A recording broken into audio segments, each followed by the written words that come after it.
કોંગ્રેસ સમિતિ દ્વારા ભારતીય બંધારણની 75મી વર્ષગાંઠ નિમિત્તે ડોક્ટર બાબા સાહેબ આંબેડકરની પ્રતિમા ખાતે બંધારણના આમુખનું વાંચન કરી બંધારણ દિવસ ઉજવાયો હતો।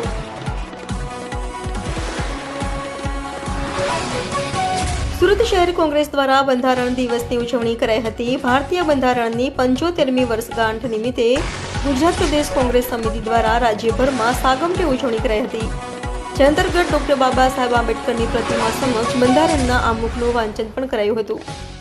આ સમયે સુરત શહેર જિલ્લા કોંગ્રેસ સમિતિના પ્રમુખ, ઉપપ્રમુખ સહિત અન્ય પદાધિકારીઓ, કાર્યકરો સહિતનાઓ મોટી સંખ્યામાં જોડાયા હતા। આજે સુરત શહેર જિલ્લા કોંગ્રેસ સમિતિના નેજા હેઠળ ઉડના દરવાજા બાબા સાહેબ આંબેડકરની પ્રતિમા ખાતે બંધારણની પ્રતિજ્ઞા લેવાનો કાર્યક્રમ રાખવામાં આવેલો હતો।